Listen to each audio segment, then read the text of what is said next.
This is tragic. This should never have happened. For someone like myself who has competed at the highest level, I've got down to the lowest body fats, I've won shows, and I've done it all naturally. And I know the risks that can happen when getting down to low body fats and competing. And this young female bodybuilder, she should not have died.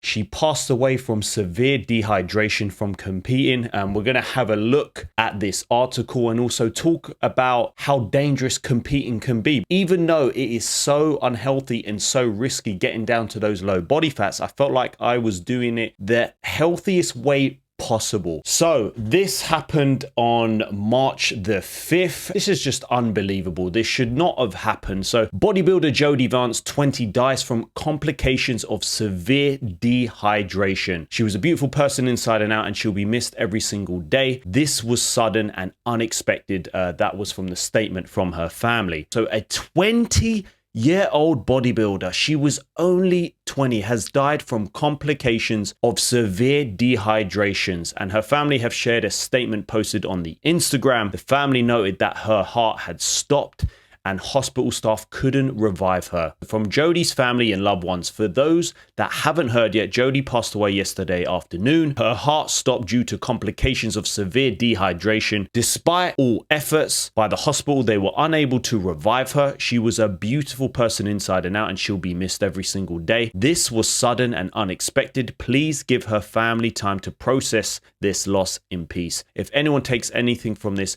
please put your health first. I'm someone who has been in the fitness industry for 10 years. I was fascinated by bodybuilding and fitness modeling when I couldn't make it as a footballer. And getting into fitness modeling was one of the most amazing things I'd done. It was something that tested my body, tested my mental health. It tested everything about me. And I learned a hell of a lot when it came to getting into the best shape possible naturally. I say naturally because I've never done anything like that. Take it what you want. This is the internet. They're always going to insinuate you're on drugs or you're not on drugs, but I've never taken anything, and I did it the best way I could possible. Getting down to low body fats is very, very hard. I might have said on numerous videos, it's very, very dangerous, and it's a very long process. So fast forward a few years to my last 2 shows. I qualified for the professional shows and I won those shows. It was an amazing experience, and I want to talk about the process leading up to that show day, which can be very, very challenging. It's very important that last week. So for that last show, I gave myself 6 months. At this point, I know what weight I need to get down to. So with that instance, you have to basically calculate how much you need to lose per week. So I gave myself a very long time to get to low body fats, and I was around 4.1 on a DEXA scan at my old university with the doctor there. Or the last 2-3 weeks with that show, you're down to that low body fat. So I was very, very lean. All the work has been done. That last 1 to 2 weeks is all about now just getting to show day, being the best way possible. And we're going to talk about the hydration side of things, because this is where it can get very complicated. And for someone like Jody, listen, I don't know anything about her coach or anything like that. I'm not going to insinuate anything because I don't know the facts. This is just for me to educate you guys on how dangerous bodybuilding or competing at any level can be, and especially for someone so young. On that last week, you have something called peak week. And what it is this: you want to essentially peak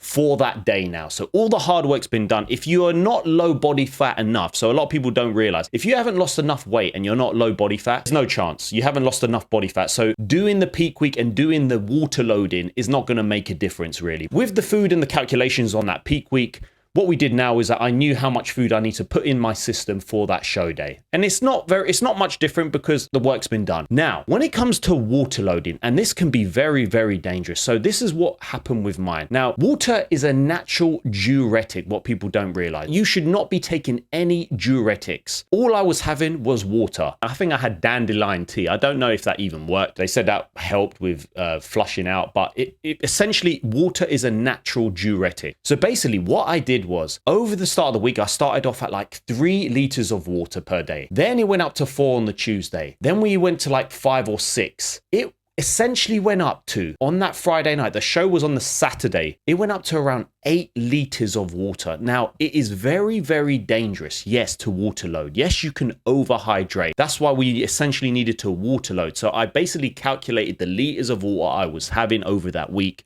what times am I going to have it? I was up at 6. I was like, by 9 a.m. I would have this much. By 12 p.m. I have this much.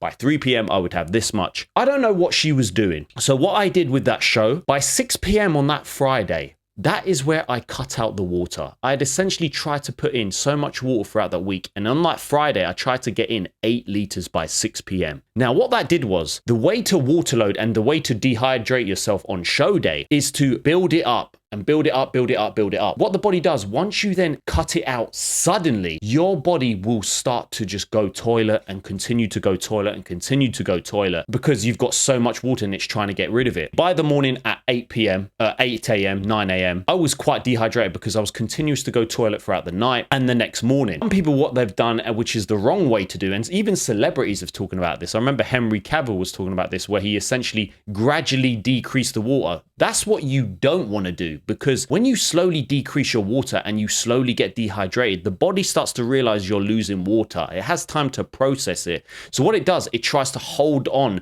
to that water and you essentially start to get bloated. You don't actually get rid of the water. Now, throughout show day, I was not going to lie, I was very thirsty. You get your meals in. I was pumping up backstage. It was a very long day. I didn't get on stage till about 9 p.m. But did that mean that I would not get any water in that day? Of course I was going to have some water. Now, on the show day, you're having little sips of water. And I was not on till the evening. The whole day I had to wait before I stepped on stage. So I was super thirsty. And of course, I drank water throughout that day. Now, I didn't drink loads. I was slowly sipping some and slowly sipping some throughout the day. I had my meals. When I was really thirsty, I have to. By that point, your body has binded with the carbs and the food. You're dehydrated. You should be low enough body fat to look shredded. So having water on that day is totally fine. Now, I don't know what she was doing. Maybe she just completely cut out her water. We don't actually know, but this should not of happened. Justin Mihaly shared a reel on Instagram with Vance's family. We're all experiencing grief. Every one of us is experiencing sorrow. Jodie was freaking loved. I believe that the beam of light that Jodie brought to every social interaction, every networking evening expo show, I think that should be highlighted. So addressing Vance's death, he explained that she made significant error that was not part of our shared responsibility. I'm just reading this right now. So I'm reading this now and finding out with you guys. Jodie used 2 extremely hazardous substances to improve her physique without my knowledge, my approval. Without the family's knowledge, their approval. Wow. Wow, I didn't actually notice. Mihaly said that the test from the hospital indicated that it's likely Vance used a potassium sparing diuretic. We do not know if she had access to these things, and we know that it was being used. That diuretic combined with the harsh fat burning drug is something I have become an advocate against. It had some poor downstream effects. It caused Jodie to code, which means that her heart stopped. Wow. So this is what I mean when it comes to bodybuilding. And obviously that's the coach there. And I'm not insinuating anything at all. I don't know enough. But for me, 20 years old, you're even too young for a show. I've coached people in the past. I've coached my sister. I've coached another athlete. I don't like to coach people when it comes to show because it is so dangerous. I educate them as much as possible because it looks all glamorous going on stage, but the after effect is it's an experience because it's very hard to come out of it. Been having a diuretic and then a fat burning drug. You do not need that. And for anyone who's young, you may look at me and be like, oh, you're on drugs or anything. Like, I've never taken anything. I got into this because I had a surgery on my knee. I couldn't become a professional footballer, had a surgery on my abdominal, and I got into fitness because of my health. Health was first. If you're someone so young, it might be easy to look at Instagram and see how people look and see how easy it is for people to get jacked. And it's like, you know what, if I just take a bit of this, you know what, hard work. Like, I'm still basically the same size. I've made good progress, but I've been in the industry for 10 years. There is no escaping hard work. When it comes to getting a great physique, you got to ask yourself, why are you doing it? Why is it that important? And health is number one. You shouldn't need to do anything. When you're that low body fat, as soon as you've done that show, you have to come out of it. As soon as I got off stage, you know what I did? I drank loads of water. Yes, I was going back on for the awards, so I didn't drink loads and eat loads. I wasn't really hungry, but I drank a substantial amount because you are dehydrated. So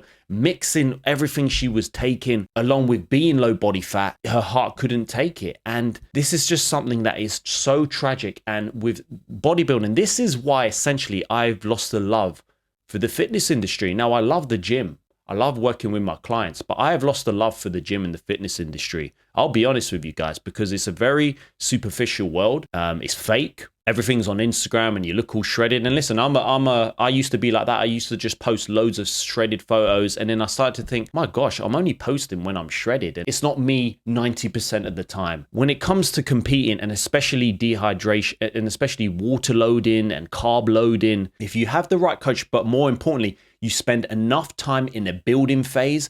That is why I feel like if you're young, you shouldn't compete till you're like 22. Spend the years building muscle. Invest in a building phase. You do not need to get into low body fat so young. Yes, if you want to be a bodybuilder, yes, you could probably do a junior show and stuff like that. But I would argue that you're way too young. Your body's at prime time to put on muscle when you're so young. You can build so much strength with the right nutrition and the right training. And when it comes to 22, you should eventually build that muscle, and then you can see what it looks like getting to low body fat. It's just very, very sad. And hopefully people can understand and learn that getting down to low body fats is not a joke. That's why I had to have a hair transplant. My hair growth went, my libido went, my testosterone dropped. It took a long time for me to get those back because I was just too low body fat. Let me know if you want to see more educational videos like this. Drop your thoughts in the comments and we can have a chat there, and I'll see you in the next video.